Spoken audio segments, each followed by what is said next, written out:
Next instrument for our discussion is Priestley Smith model of perimeter machine. So this is a perimetry machine. So with the help of this, we do the examination called as perimetry examination, which helps us to know or determine the visual field of the person. So this tells us the function, one part of the functioning of the cranial nerve 2. Okay, so it looks like a black circular cylindrical instrument having some distinguishing parts which are very different from any other usually available instruments. So this instrument, let's start from the base. Okay, so like any other instrument, so the base is called the supporting frame structure of the instrument or the supporting framework. Okay, it's a rectangular shape framework, and more specifically this part is called as the interior part of the instrument, and this is the posterior part of the instrument. The interior part is where the subject or the patient on which you are going to do this examination, they are sitting over here, and you being the examiner, you will be standing over here or sitting over here and analyzing the result. Okay, so here in the interior part of this instrument, you can see there is a pillar. Okay, so on the posterior part also there is a pillar or vertical stand is there. So this pillar is on the superior part. We have an adjustable stand over here. Now it adjusts this instrument, okay, in such a manner in which we desire. We can tighten the screw at a point which we desire the person has to keep his chin. Okay, so this is called as your chin rest. Okay, this is called as the chin cup or chin rest. It looks like a cup, okay, or on which the person is doing the examination, rest the person's face. Okay, the person will be sitting over here, okay, keeping the chin over here. Okay, if supposedly you are doing this examination of the right eye, okay, this examination is done one eye at a time. Supposedly you are doing the right eye, you have to keep the chin of the particular subject on the left part. If supposedly you are doing the examination of the left eye, okay, you have to tell the subject to keep his chin on the right chin cup. Okay, so that was the chin rest or chin cup, and this is the adjusting stand, okay, with a pillar. Okay, now let's move on to the interior posterior part of this instrument. Now in this instrument, it is also called as the vertical stand or pillar of the instrument. Now this pillar is attached on the one side to a frame structure which is going at the back.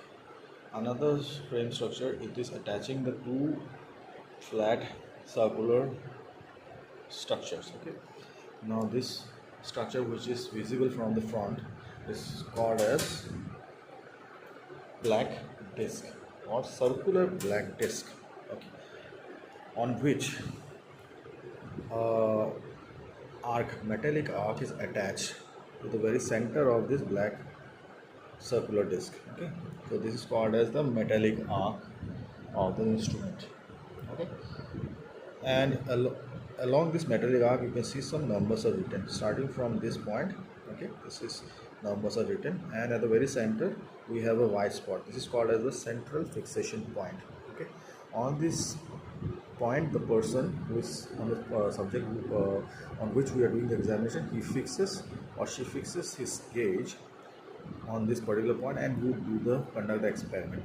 Okay, now along this marking of the metallic arc, we have this marking is called as the isometric measurements of the metallic arc, and along this metallic arc we also can see there is a structure which is movable. This is called as a movable object. The interesting point to note down over here is this is the object which the person will utter, or we are moving the structure around the metal piece, and the subject has to say whether he is able to visualize this object or not. Now this structure has a lever which is showing an arrow. Okay, it's a protruded lever. Another serrated lever is there. Okay, the serrated lever is showing you the object. So basically the circular gap that you can see in the very center of the movable object, it is showing you what object you are going to see. Okay, supposedly you are going to do this examination during the red color object, so you are going to use this. If supposedly you are using this color, red color, green color, or blue color, yellow color, whatever you like. So basically the primary colors are given as an object. So based upon the colors also, there is certain distinguishing feature of the or determination of the visual field. Okay, so in certain color, the person's reception of the visual field becomes lesser or more than the white color. So based upon that, we determine the result. Okay, and also something numbers are given 1, 2, 3, 4, 5. This is showing you this is controlled with the help of this lever.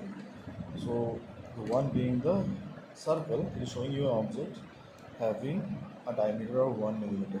It is showing you a circle or object having a 2 millimeter diameter. Okay. So for 3, 4 and 5 millimeter diameter. Okay. And you can change the diameter of the circle with the help of this screw. Okay. And the mark, which mark you have to take. Okay. The pointer of this movable object is this. Okay. Wherever the object is moving, okay, the pointer, this flat metallic piece is showing you the pointer. So at this particular point, it is showing you 50 isometric point of the metallic arc. Okay, so this is showing you that.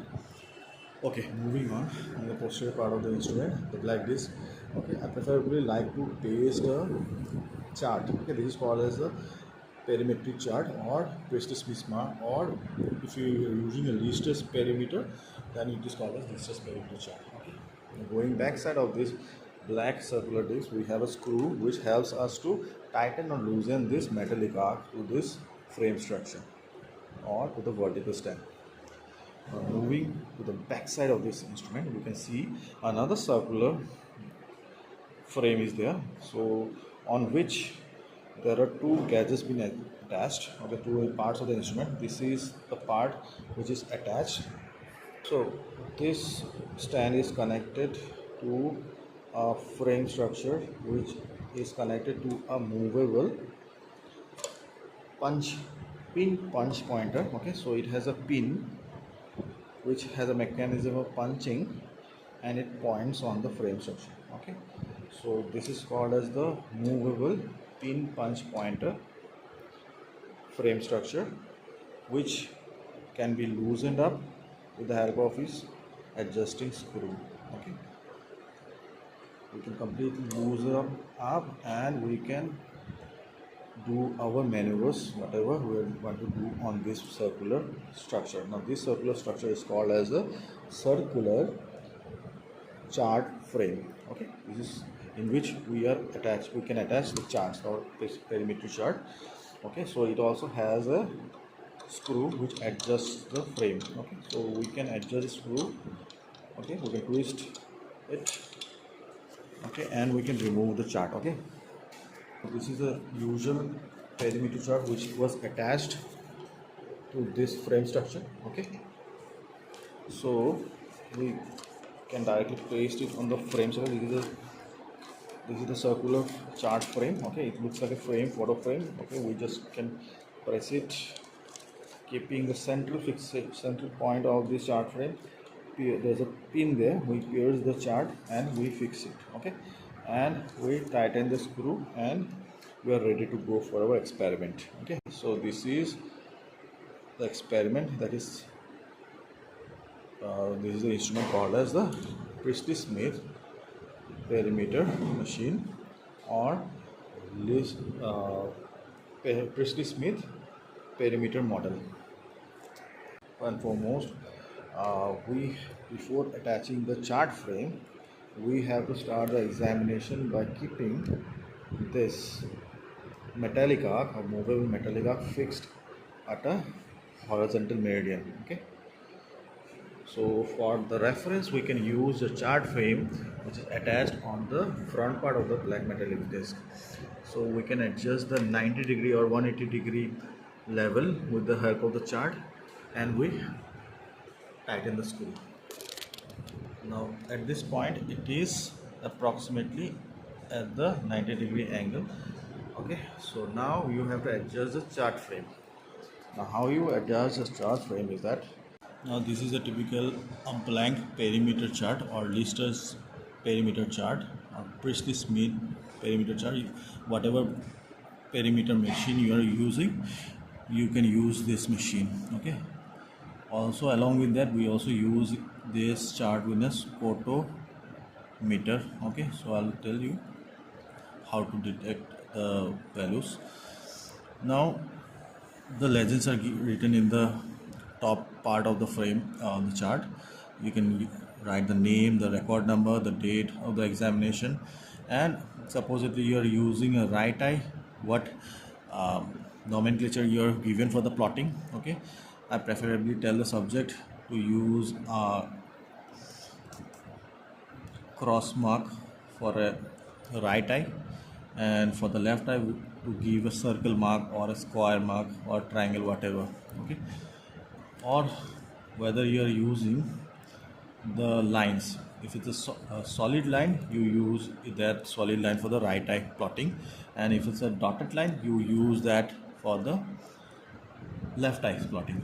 Now this is the chart on which you are going to plot the visual fields. Okay, so you being on the back side, that is a chart frame, you are going to use the pin punch pointer that is available to the machine instrument, or you can use directly the pen for this examination. Okay, so in this, it's a chart having a circular and vertical lines. Okay, the vertical lines, let's learn about these lines, the straight lines, the radial lines or the diametric lines that you can see.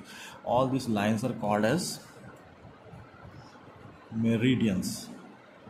Okay, meridians, meridian, meridian. Okay, so it starts from 0 degree, and at every 15 degree interval we have another meridian. Okay, so 15, 30, 45, 60, 75, 90, 105, 120, 135, 150, 165, 180. Okay, then again the meridian's value decreases. Okay, don't think the degrees are decreasing, it's the value. If you're starting the examination from the left side, you will going to get these values. If we're going to go from the right side, you are going to get these values. Now after 180 degree, the value should be added. So 180 plus 15, how much? 195 degrees. So 195, sorry, 105, sorry, 105. Then we have another degree, we add another 15 degree, then we add another 15 degree, like this you will get the value.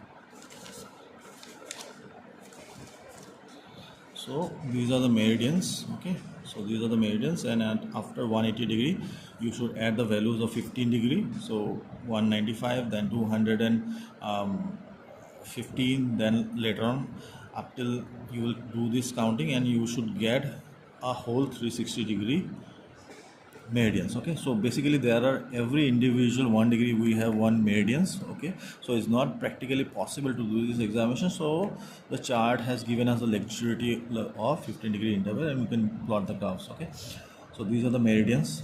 Okay, which is connected to the central point. Now from the central point originating, we can see some circles are there which are intersecting these meridians. Okay, now these circles are called as, take for example this outer circle, this is called as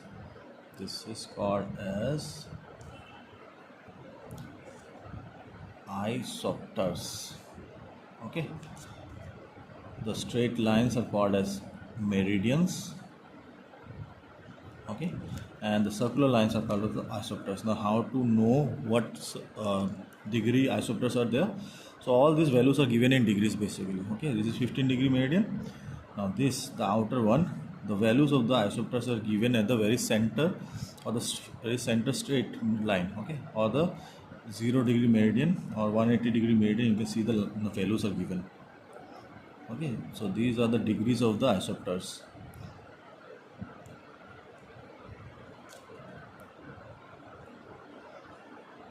Okay, so we have a 90 degree isopter, then we have a 70 degree. So we have a 90 degree isopter, we have a 70 degree. So in between the 90 and 70, we have the 80 degree isopter. So this is a 90 degree circle, this is a 80 degree circle, this is a 70 degree circle, this is a 60 degree circle, this is a 50 degree circle, this is a 40 degree circle, this is a 30 degree circle, this is 20, this is 10. Okay, so all these are denoting the isopter values. Okay, so another interesting point or important point to note down is that on the 90-degree meridians on the either side, you can see a small lines are there in between the 20-degree isopter and a 10-degree isopter. Okay, these are called as the blind spot. Okay, I have told you the nomenclature is the straight lines are showing you the right for the values for the right eye, and dotted lines are showing you the values for the left eye. Okay, so this is showing you the blind spot. This is showing you the blind spot of right eye. Okay, and this is showing you the blind spot of the left eye. Now blind spot is what? It is that area in the visual field there is no vision been registered. Why? Because in each of the eyeball we know the retinas are the receptive parts which are taking the light, so light sensation, and receiving and interpreting that result into an image, and which we are plotting in this graph. Now these 2 points are, if you trace that line directly going inside the eye, it will be adjacent to the optic disc, the place in the retina where there is no retinal layers, just the fibers of the retina which is passing through out from inside to outward of the eyeballs. So that is called as the blind spot, and that's normal for the normal individual. So basically you can see a pre-drawn lines are there, a straight line and a left line is there. Okay, so these are showing you the standard visual field of a person having a normal 6x6 vision or normal vision. So you can see the straight line is going and touching from here. So if you are looking from a mobile right now, so this is the visual field, your own visual field. Okay, the straight lines are showing you the right visual field, and you can see the straight lines are going and touching the 90-degree isopters, whereas on the left side the straight lines are touching the 60-degree isopters, right? So you can see nasally. So in every vision, your vision, or the outside visions are called as the lateral visions, and the inside visions is called as your nasal visions. Now, because of the nasal bones and the orbital beats, what happens, the superiorly and nasally the visual field is a little bit shrunken in each of the eyes. So that has been depicted. Okay, similarly if you look closely in the left side, the dotted lines are touching the 90-degree isopters, okay, on the left side, and the dotted lines are coming and closing in the 60 and 50-degree isopters on the right side. So that's the same thing when you're looking from the mobile. At this particular point, your left eye's temporal field of view or field of vision is in this side, and that's not unhindered. Okay, and in the right side is the nasal part of the nasal quadrant of the eye field, so that's hindered by the nasal bones and the orbital ridge. Okay, so that's why we are getting this kind of a structure, and that's been given for our reference. So whenever we are going to check it on a subject, we have to follow and record this with respect to this standardized chart drawn. Okay, so this is the normal visual field, and we know it's a binary. We are actually, because of our two eyes which are centrally located, anteriorly located, we are having the luxury as compared to that of the animal kingdom. We are having a binocular vision. So when these two fields of view are combined together, you can see at the very center of this field the vision becomes clearer. Okay, that's what we are doing.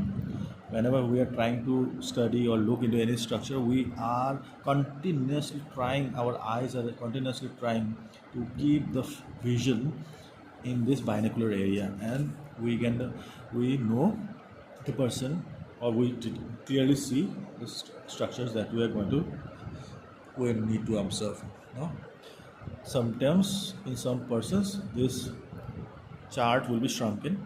Okay, then we know we will be giving the report as temporarily. So if it is a supposedly right eye, if it is not touching the 90-degree isopter, we will say that the person's field of vision is shrunken on the temporal quadrant, or at what isopter it is touching, or comparatively comparing with the normal, superior quadrant has a decreased field of vision, or as compared to the normal, the nasal quadrant of the field of vision is shrunken. It is touching what isopters, we can just detect like that. Apart from that information, having the information of meridian and isopters and the blind spot and the standardized lines drawn, we also have another dotted and the straight line which and some numbers written at the 90-degree meridian. Now these numbers, I told you, this chart can also be used for another instrument called as a scotometer. So this is also an instrument which uses this chart. In that chart we are using these values 3, 9, 15, 21, 27. On the other side 3, 9, 15, 21, 27. Okay, and these are the numbers of the isopters for the scotometer machine, and this is the blind spot that is detected in that scotometer machine. So in Lister perimeter or Priestley Smith, this is the blind spot. Okay, and in case of scotometer, this is the blind spot, and these are the values we are going to say. Anyways, the meridians will be the same only in the scotometer machine, but the isopters will be changing. Okay, the nomenclature of the isotopes will be changing. Okay, so in the anterior part of the instrument, in the base of the instrument, there is a hole over here. In this hole we can insert this rod. This rod is called as the leveling bar. Now this white part of the leveling bar should be placed in such a manner, we should adjust the stand, this adjusting stand of this chin rest in such a manner in which the person's, when he places his chin over here, the eye, okay, the lower eyelid should be adjacent to this white eye. Okay, so accordingly we will adjust the stand and we will be fixing. So this, after fixing, we remove the leveling bar. Okay, now since this object is there, it's not going, I told you this is the pointer of this object, okay, which is adjacent to the object that is placed over here. Okay, over here. Anyways, the object is not visible. Let me make it visible for you. Okay, okay, a white object is there, a white object is there now. Okay, now this is adjacent to this marking, so it's not showing you the marking. You can either use this as the marking, or I say the since this is a very big block, so person, when he will be fixing his gaze to the central fixation point and you will bring the object like here, the person will be looking into the whole object that is moving. Even this part will be coming in front of the vision, so he will be saying that yes, I am looking into, so you will get a wrong result. So you can use a makeshift object, or you can use the white part of the object. Anyways, it's not recommended, so you should use an object having a circular diameter, circle, white color circle having a black spot, or a black color circle having a white spot. So this is just for your explanation. So you can bring the object from here, okay, and tell the subject when he is able to see the object clearly. Okay, that point is noted down. Supposedly it's the nasal, for the right eye is the nasal meridian. So I told you nasal meridian is less than 90 degree. Okay, somewhere around here the person will be saying that yes, I am able to look into the object. Okay, so now you will do what, it's a 60 isoptic meridian. So basically in the this whole metallic arc is representing the meridian of the chart, and these lines are showing you the isometric measurements of the chart. Okay, so 60 degrees. So I'm going to go in the back side of the chart frame, and I can use the movable pin punch pointer. Okay, and in the beach punch pointer also there is some markings over here. Okay, so this is 0, this is 10, this is 20, so 60. I have to locate the 60 in the gap, dewdrop gap that is in the movable object, and we punch it. Okay, so it will directly align with the 60-degree isopteric measurement only. Okay, or you can use a pen, you use a pencil or a pen and you can check the isopter, 60-degree isopter, and mark in this meridian. Okay, then you do what? Let me mark it legibly. Okay, this is 60-degree.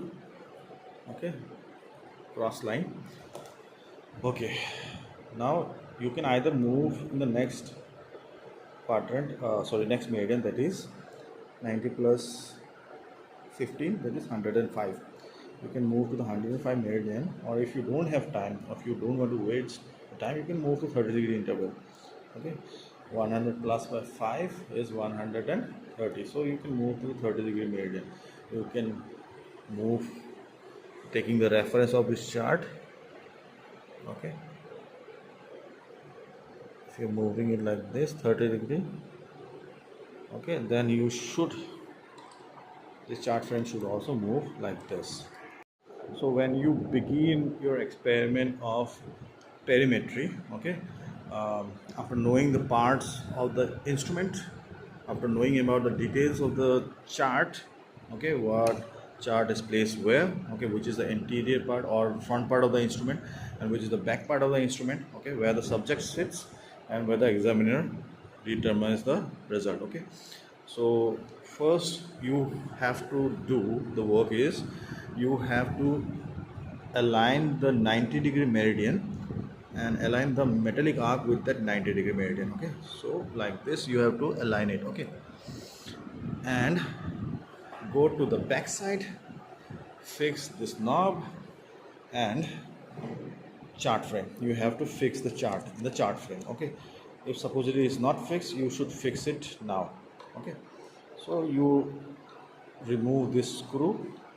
Okay, you remove the screw, loosen up the chart and align this 90 degree. Now how do you know it's a 90 degree or not?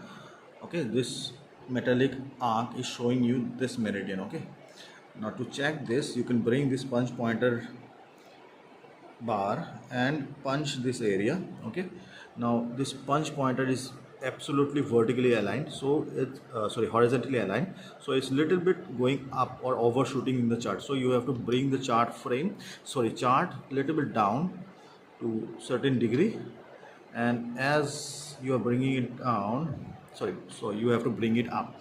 Okay, so you have to bring it up, and as it is touching in the 90-degree meridian approximately, you tighten the screw. Okay, you tighten the screw. Now our metallic arc is fixed in the 90-degree meridian. Okay, now this is aligning with this 90-degree meridian, and how to know it's perfectly horizontal? You can use this punch pointer. Now if you want to use the punch pointer in every step, you can use it. Okay, so in the punch pointer, pin punch pointer, we have some scale over here. It is denoting the isopters. Okay, so 0, 10 degree, 20 degree, 30 degree, like this we have the 90-degree isopters. Okay, and in the very center of this instrument we have a dewdrop aperture. So you bring this aperture in such a manner, it is showing you a vertical line and 2 digits written on the back side. So it is now at this point, it is showing you 50-degree isopter. Okay, so if you pin punch point, it will align at the 50-degree isopteric measurement. Okay, so approximately it is coming in this, or you can use a pen to mark. Okay, so now at this point your instrument is ready for examination. You make the subject sit there comfortably, explain the procedure that you are going to do. Okay, and I've told you, if you are doing this examination of the right eye, so we have the left cup and the right cup. So if whatever eye you are doing, you place the chin of the subject on the opposite cup. Okay, supposedly this is the examination. First of all, you are going to do is the right eye. You should keep your chin or the subject's chin on the left cup. Okay, so as such, what becomes, the right eye will come directly in and align with this visual central fixation point. Okay, and you direct the subject to keep his gaze, keeping the left eye closed, keeping his right eye gaze fixed to the central fixation point of this instrument. Now you can use either this object, whether it's a 5 millimeter or 2 millimeter diameter object, or white color, red color, blue color, doesn't matter. You can take this as the value, or you can take this as the value. So this instrument doesn't shows this as the correct value because 90-degree meridian oscillator is over here. So I especially tell students to use some makeshift objects. Okay, I told say them to make a makeshift object. So this is not a perfectly ideal object. It should be ideally a circular object of at least 1 millimeter diameter to 2 millimeter diameter circle. Okay, having a white circle or a red circle or a yellow circle, or having a black circle with a white spot. Okay, so just for the demonstration purpose I'm using this leveling bar. Okay, you can tell the subject to fix the gaze, right eye gaze on the center fixation point, and you can bring this object from this point. Okay, and tell the subject to raise his finger as soon as he is able to see. Now I have told you in the temporal meridian, so this is the temporal, for the right eye this is the temporal meridian. So in the temporal meridian is almost touching the 90 degree or more than 90 degree. So he or she will be saying that yes sir, from this point also I am able to see this object. Okay, so you go in the back side,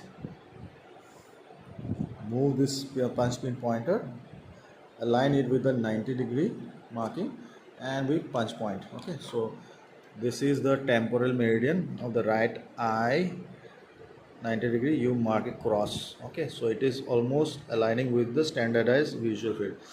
Now at this point your this meridian is done. Now remember, this is the temporal meridian. Now I told you the blind spot is always detected in the temporal meridian also. So what you can do, you can continue this examination and tell the subject to raise his finger as soon as his vision becomes blurred, or the object becomes invisible or becomes blurred. Okay, you will keep on bringing close and close at this all these points, isometric points, the object will be visible.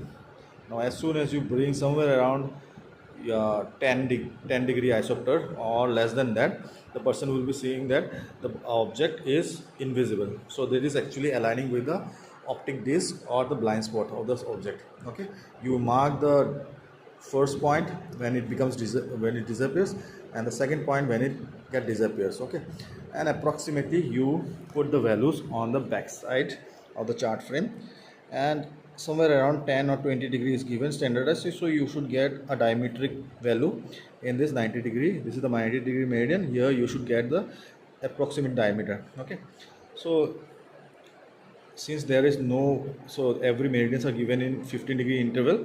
If supposedly there was a chart frame with every individual meridian with every 1-degree interval, then you would have been able to precisely pinpoint the circular diameter. Okay, even the vertical diameter and the horizontal diameter. So here this is an approximation of the optical disc. So you make 2 point and you draw a line. Okay, now next you have to do the next measurement.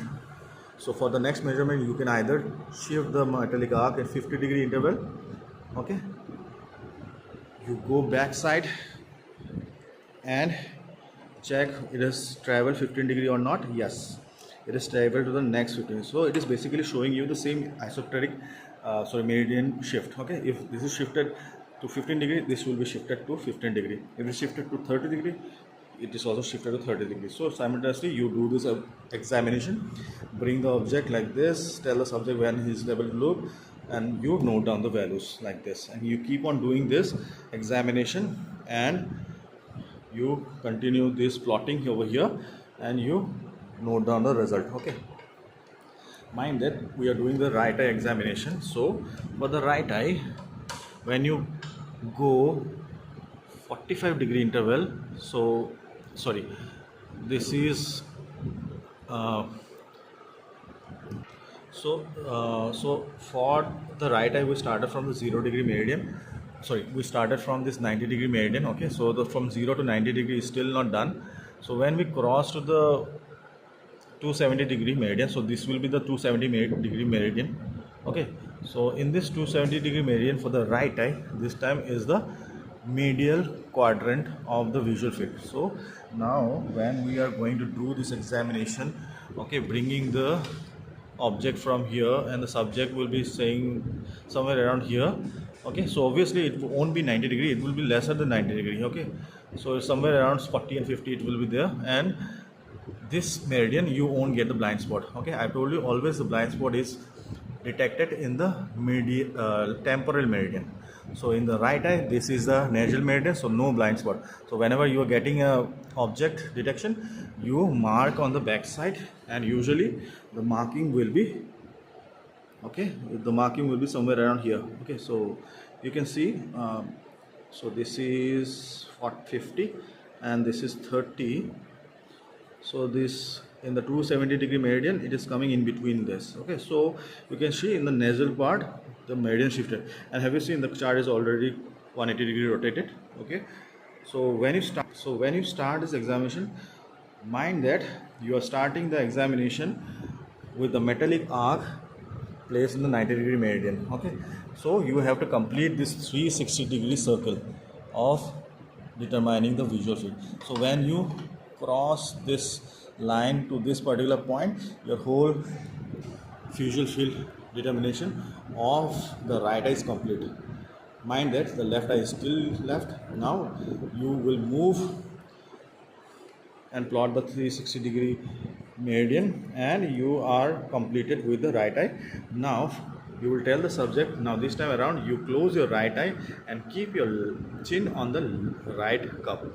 Okay, so now you are going to do the examination of the left eye. So you are keeping the left chin placed on the right cup. So whatever eye you are testing, opposite to that eye nomenclature, you keep the chin. Okay, so that the left eye becomes directly in line with the visual central fixation point. Now you do again the examination, this time around from this particular point only you start the examination, and again you can see the plot has come back to the same point at which we started the examination, and this point we are going to start the examination of the left eye. Mind that for the left eye this time around, it is the nasal meridian. So whenever we are going to get the object, it will not be at the 90-degree, it will be somewhere around the 60-degree meridian, sorry, isopter, and no blind spot is detected in this meridian because this is the nasal meridian. So when you go through 180-degree circle and you are doing this examination in 270-degree meridian, this eye, that is the left eye, now will have this as the temporal meridian. So at this point the visual field will be more than 90-degree. You plot it again and you bring your leveling object close to this meridian, and you will be able to determine the blind spot. Okay, then you complete this examination of 180 360-degree. Okay, you move the metallic arc to the same point you started, and you are there completed with the examination. Supposedly there is no time, so you can skip the 15-degree. You can just do the examination at every interval of 30-degree and you plot the graph. Okay, so after plotting, so supposedly you have completed the markings. Okay, so supposedly this is the typical cross mark they give, and you denoted the points as the cross and circle as the left eye. You have to then join these lines. Okay, supposedly you are joining the lines with a solid line that is representing the visual field lines of the right eye. You connect these lines like this. It's a freehand diagram, and you check whether the lines are aligning with the normal standardized visual field or not. Okay, so it is more or less aligning with the normal visual field of a standardized person's eye. Okay, so more or less it is touching. Okay, since I have done it for demonstration, so it's not perfectly done. So when you are going to do it perfectly, you will get it more or less aligned to the standardized values. And for the left eye, so these are the dots. So the dots are connected with the help. So these are the dots which are showing you the plots of the left eye. You connect this with the dotted lines. Okay, sorry, so this is the line. It is touching and coming from here, going there. Okay, so from here to another point over here. Okay, like this you will get a visual field of the left eye, and you have to plot it in a dotted manner. Okay, and that's how you plot a perimeter chart.